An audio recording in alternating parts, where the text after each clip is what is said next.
Susumbong kita kay Allah sa araw ng paghuhukom. Ang sigaw ng katarungan ng isang nasaktan, Assalamualaikum warahmatullahi wabarakatuh. May mga salitang hindi galing sa galit, kundi galing sa pusong wasak. Isusumbong kita kay Allah sa araw ng paghuhukom kapag ang tao ay wala nang makuhang hustisya sa lupa, kapag ang paninirang ginawa sa kanya ay pinaniwalaan ng marami, kapag ang dignidad niya ay tinapakan, may isang sandala ng isang mananampalataya. Ang katarungan ni Allah Azza wa Jal. Ako muli si Legendary B. Inspired ang maghahatid sa inyo ng katotohanan tungkol sa Islam at ang mga kwento nito. Huwag kakalimutan mag-follow, like and share to get latest Islamic teachings and lectures. Bahagi una, walang maliit kay Allah Azza wa Jal. Sinabi ni Allah Azza wa Jal sa Quran, Surah Az-Zalzalah, talata 7 hanggang 8, فَمَنْ يَعْمَلْ مِثْقَالَ ذَرَّةٍ خَيْرًا يَرَهُ وَمَنْ يَعْمَلْ مِثْقَالَ ذَرَّةٍ شَرًّا يَرَهُ. Sino mang gumawa ng kabutihan na kasing bigat ng isang butil ay makikita niya ito, at sino mang gumawa ng kasamaan na kasing bigat ng isang butil ay makikita niya ito. Whoever does an atom's weight of good will see it, and whoever does an atom's weight of evil will see it. Mga kapatid, isang salita, isang paninira, isang kasinungalingan, isang pagyurak sa dangal ng tao. Walang maliit kay Allah Azza wa Jal. Bahagi ikalawa, ang panalangin ng inaapi. Sinabi ng Prophet Muhammad, sumakanya nawa ang kapayapaan. Ittaqu da'wata al-mazlum fa innahu laysa bainaha wa bainallahi hijab. Mag-ingat kayo sa panalangin ng inaapi, sapagkat walang harang sa pagitan nito at ni Allah. Beware of the supplication of the oppressed, for there is no barrier between it and Allah.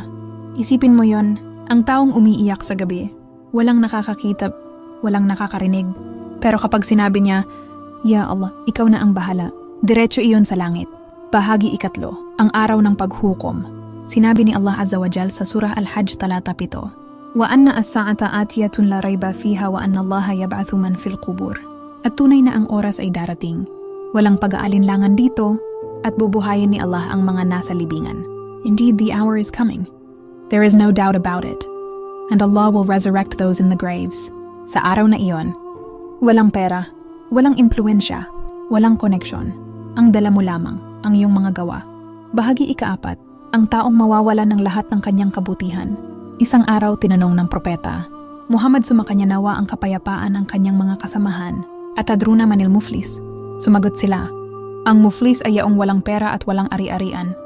Ngunit sinabi niya, Innal muflisa min ummati man ya'ti yawm al-qiyamati bisalatin wa siyamin wa zakah, wa ya'ti qad shatama hadha wa qadhafa, hadha wa akala mala hadha wa safaka, tama hadha wa daraba hadha.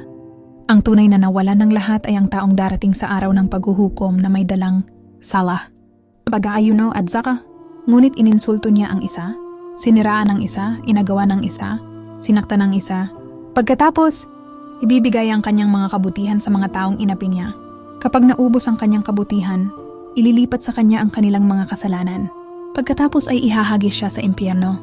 Mga kapatid, maaaring ikaw ay palasimba. Maaaring ikaw ay kilala bilang relihiyoso.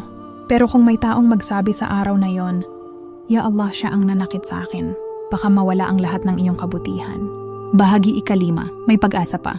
Sinabi ni Allah Azza wa Jal sa Surah Az-Zumar talata 53, Qul ya ibadiyalladhina asrafu ala anfusihim la taqnatu min rahmatillah. O aking mga alipin na nagkasala laban sa kanilang sarili, huwag kayong mawala ng pag-asa sa awa ni Allah. O my servants who have transgressed against themselves, do not despair of the mercy of Allah. Kung ikaw ay nakapanakit, humingi ka ng tawad ngayon.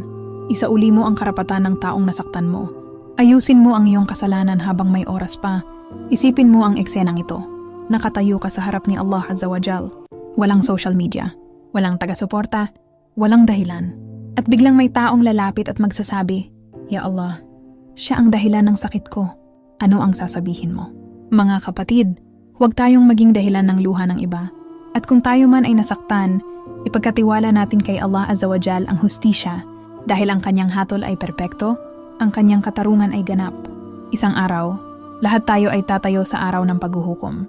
Ang malakas ay magiging mahina, ang makapangyarihan ay magiging walang kapangyarihan. Ang matitira lamang ay ang katotohanan. Kaya habang may buhay pa, ayusin natin ang ating puso, ayusin natin ang ating pakikitungo. Dahil ang pinakamabigat na salitang maririnig sa araw na iyon ay, isusumbong kita kay Allah.